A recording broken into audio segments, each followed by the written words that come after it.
What's going on, guys? This is Rob, and if you're enjoying the content here on my channel, then make sure you hit the like button and make sure you hit subscribe so you can help decide what direction the content on my channel goes in the foreseeable future. Okay, so as I'd mentioned when we started doing really everything after Sinestro Corps War, that there was something like 5 or 6 different preludes to Blackest Night, because Blackest Night is such a huge event. It's like the War of Light, so it's Blackest Night, it's Brightest Day. There's a lot of stuff that goes on there. But this is actually a prelude to Rage of the Red Lanterns, which is a prelude to Blackest Night. So this is like a prelude to a prelude.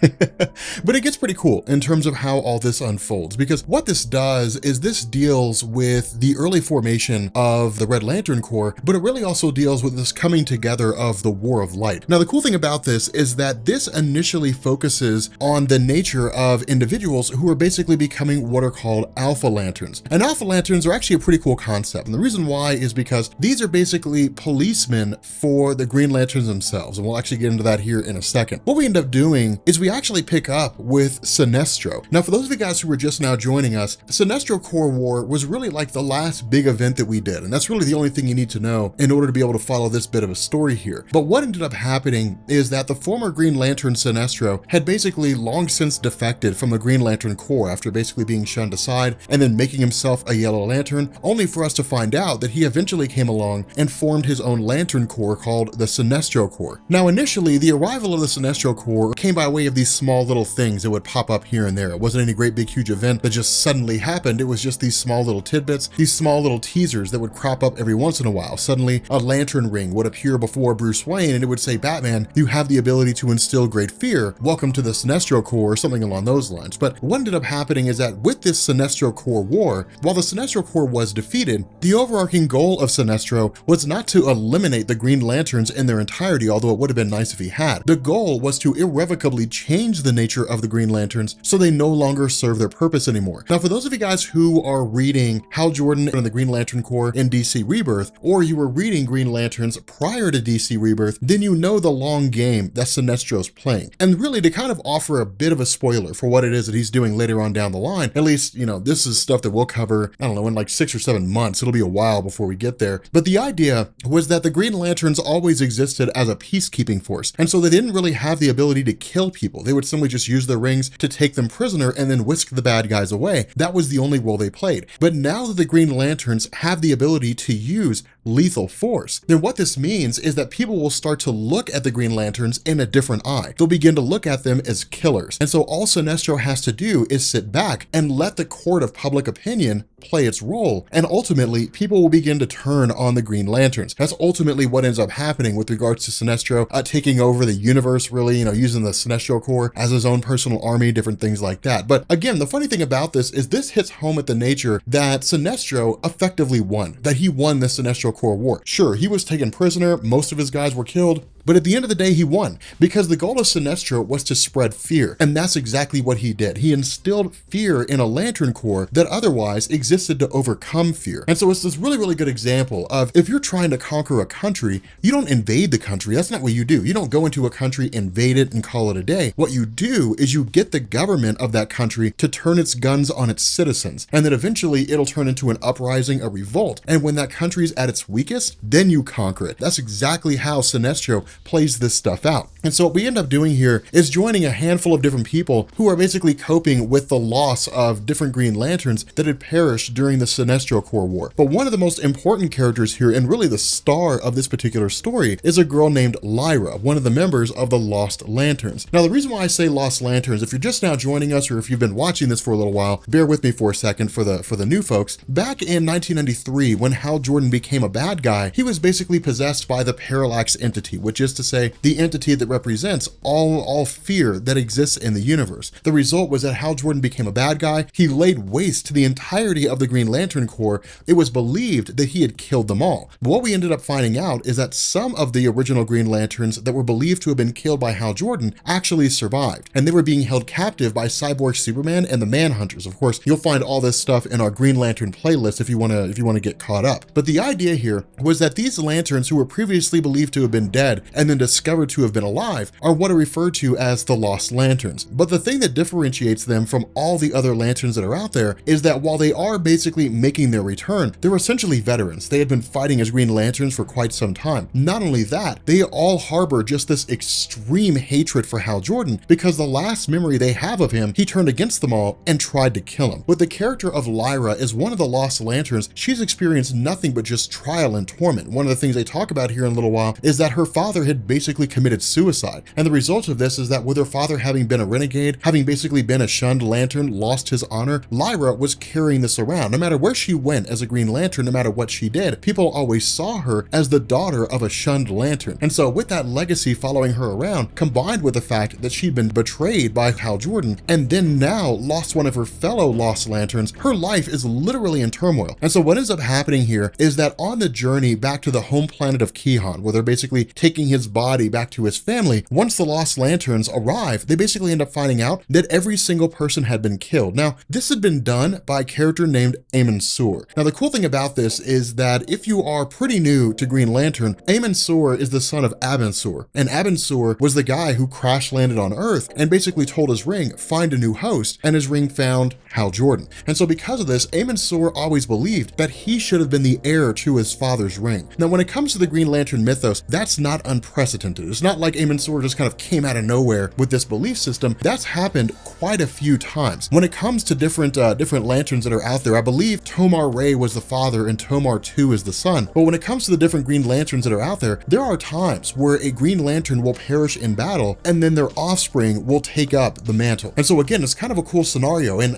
Amon Sur believed that he should have been in line for his father's ring. The result is that Hal Jordan got it instead, and Amon Sur had been consistently plotting ways to basically bring down Hal Jordan. Now, all of this coincided with the emergence of the Sinestro Corps and Amon Sur being given a ring. But what this did is it led to its most logical conclusion when Amon Sur basically is the one that killed the entire family of Kihon, and then Lyra, in her anger and her rage, basically lashes out and kills Amon Sur. Now, here's the interesting thing about this. With the Sinestro Corps, despite the fact that they had these rings that allowed them to do all kinds of different things, when it comes to the different corps that exist in the DC mythos, they all exist to feed off of emotion. So the Green Lanterns feed on willpower. So long as there's somebody out there who's willing to stand up, and say, I'm not afraid, then there will be willpower in the universe. At the same time, so long as there's somebody there who says, oh my God, I'm so scared that things might go bad, there will always be fear in the universe. As long as there's somebody who's angry, as long as there's somebody who loves, as long as there's life, as long as there's death, those aspects of the emotional spectrum will always exist, and the cores will always be there. And so because of this, Amon Sur believed that he could basically turn himself into a martyr. That what he could do is he could allow himself, or he could go through, kill the family of Kihon, and then other members of the Sinestro Corps would see how this impacted existing Green Lanterns, and in turn take up the same task and literally just start killing off families of Green Lanterns who exist. Again, sowing chaos, reaping war, guerrilla warfare tactics against a far more organized and structured Lantern Corps, especially considering that the Sinestro Corps does not have their leader Sinestro because he's currently held in prison. And so with the death of Amon Sur, what happens here is his ring basically just takes off to seek out a viable host. It ends up attempting to bond itself to the Scarecrow. Now, the funny thing about this is that this is actually a teaser of things to come, because the Scarecrow is going to play a pretty cool role once we start getting into like Blackest Night and Brightest Day and different things like that. Where the ring initially appears to him with the intention of bonding itself, of course, Hal Jordan and John Stewart show up, they basically save the day, and nothing happens. The Scarecrow doesn't end up getting a ring. But what this does is this leads into the trial of Lyra. When it came to the Sinestro Corps War, one of the major laws that was basically implemented by the Guardians of the Universe was that those individuals who are members of the Green Lantern Corps have authorization to use lethal force against members of the Sinestro Corps. And that's literally the argument that Lyra uses. She says, who cares why I killed him? What matters is that he was a villain. He did some terrible things. He killed the family of Kihon. He deserved to die, and so I killed him. Now, her argument is not without merit. Let's say, for example, she didn't kill Amon Sur, and let's say that Amon Sur was captured for his crimes, he was brought back to Oa, and then he escaped. Well, that would mean he would go right back to doing what he was doing before. He would go right back to killing people. Why sacrifice the lives of others? That's basically the argument that's being made, from the Green Lanterns, from the Guardians of the Universe, is, hey, look,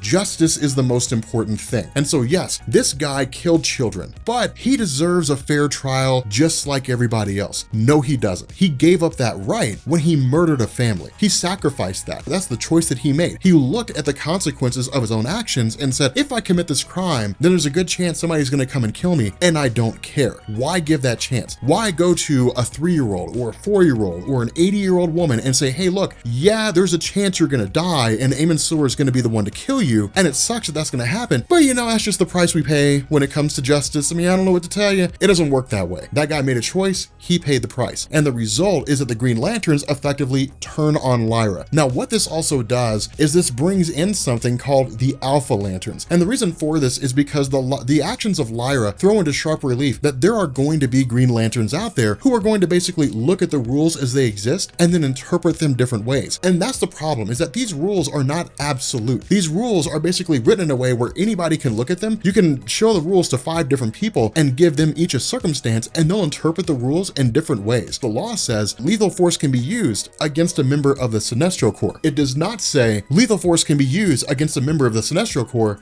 but only if they're trying to attack you. It doesn't say that. And so in truth, she has all legitimate means to make this case. What the Guardians basically do is that instead of coming along and saying, okay, we are going to make a law and then we're going to add stipulations to that law for every conceivable circumstance that could possibly exist, what they end up doing is they come along and they create the Alpha Lanterns. And the Alpha Lanterns serve the purpose of basically being field police. They're the ones that show up. If a Green Lantern goes out and commits something they shouldn't do, but technically speaking, they fall within the confines of the law, the Alpha Lanterns will respond, and the Alpha Lanterns will analyze the situation. They'll be the ones to basically decide whether this lantern was right or wrong. Now, the question has to be asked, how does this fix anything? What's different from the Alpha Lantern showing up and saying, yep, they're right, to just another arbitrary Green Lantern showing up and saying, no, they're wrong? The reason why this matters is because if you're new to the whole Green Lantern mythos, back when the Guardians of the Universe first tried to create order, tried to instill order across the universe, they created what were called the Manhunters. And the Manhunters were basically these robots that were tasked with the purpose of keeping the universe safe. The problem with this is that the Manhunters programming eventually went awry. They basically became bad guys. They just started cutting a swath through the universe, killing all different forms of life, all in the name of order and justice. And so eventually the Guardians of the Universe had to do away with the Manhunters and in turn began creating the Green Lantern Corps under the idea that Green Lanterns would be able to use their own experiences, their own understanding of right and wrong, and then decide what action needs to be taken, all of which was predicated on the fact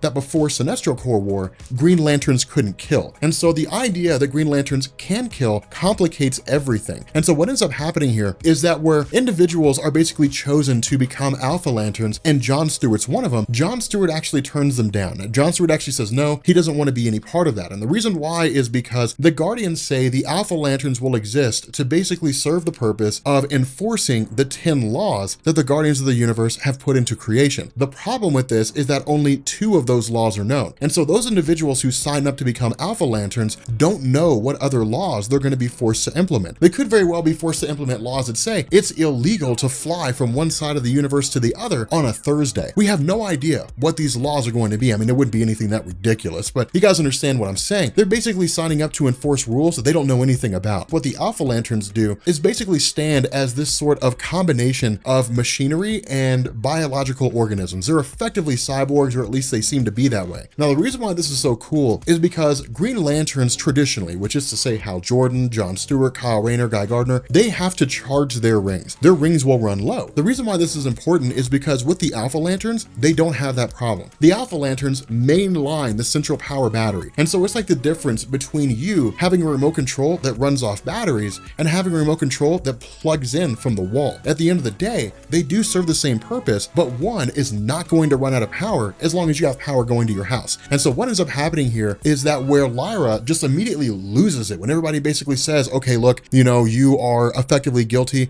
We're going to hold you accountable for your crimes. The Alpha Lanterns begin the process of essentially arresting her. But in this particular circumstance, the Alpha Lanterns begin to demonstrate this sort of totalitarian position where it's almost like they just start executing, or at least they intend to execute, Lyra on the spot. Now, this is important because what this does is it sets the stage for the possibility of the Guardians of the Universe repeating their mistakes again. The Guardians of the Universe have consistently shown themselves to be extremely intelligent and very capable. They're able to make mistakes just like everybody else. They can't see the future. They don't know everything about everything. And the Alpha Lanterns are a perfect example of that. Creating a police force within the Green Lanterns with virtually no oversight is going to end in nothing good. It's going to cause all kinds of problems. And so what ends up happening here is that with the first law having already been written, what the Guardians do is they come along and they basically write in stone the second law. And the second law is that anybody who is an enemy of the Green Lantern Corps will be met with lethal force by the Green Lanterns. Now, this is important because what ended up happening is during Sinestro Corps, the Guardians of the Universe said lethal force is authorized against the Sinestro Corps. That was it. It was only against the Sinestro Corps. Now, again, this hits back home to the conversation that Hal Jordan has with Sinestro, where Sinestro says, I told you I was right. I told you that I won this war, because now that the Green Lanterns can use lethal force against anybody who's an enemy of the Green Lantern, where does that stop? Is an enemy of the Green Lantern a person that's running for political office that disagrees with Green Lanterns? Is an enemy of the Green Lanterns a person standing on a street corner saying, I don't believe the Green Lanterns are right? Where do you draw this line? At what point do you say, yes, this person's an enemy, but they're not a mortal enemy. They're not going to actually do us any harm. You know, this allows the stage to be set for the Green Lanterns to be transformed from a peacekeeping force into a militaristic controlling force, effectively becoming exactly what Sinestro wanted them to be, where they used fear and they used force to maintain order across the universe, as opposed to allowing people to basically live their own lives. And so what ends up happening here is we basically pick up with Lyra as she's being transported back to her planet, because again, when a person's found guilty of a crime like this in the Green Lanterns, they're basically just kicked out. That's really all it is. It's just you're banned from the Green Lantern Corps and you're sent back home. Now, for a lot of people, this is a big deal, because remember, when a person's given a Green Lantern ring, a massive amount of power comes with that. The Green Lantern ring becomes as much their identity as it becomes a source of power. In this instance, that was the only way for Lyra to, at least as far as she perceived it, to regain the honor lost by her father. But being kicked out of the Green Lantern means she's now just the daughter of a father who was shamed and who was shunned for his actions as a renegade Lantern, and basically just kicked out of the Corps. And so because of this, in this moment when she just swears absolute vengeance against anybody, that's considered to be an enemy of her, or at least all the other members of the Sinestro Corps, she's suddenly met with the arrival of a Red Lantern ring. And this marks chronologically the first time in DC Comics that the Red Lanterns actually make their appearance. The secret origin of Hal Jordan that we did earlier when we started the whole Green Lantern thing, technically speaking, that happens after this. But the cool thing about this is that this is the first introduction of the Red Lanterns into DC. The first time that we actually see a Lantern Corps that's predicated on absolute pure and unadulterated rage. But with that being said, guys, we're gonna go ahead and bring this video to an end. If you are new here to Comics Explained, make sure you guys hit the sub button to become part of the Rob Corps. If you guys enjoyed this video, make sure you drop a like, and yeah, I will catch you all later. Peace.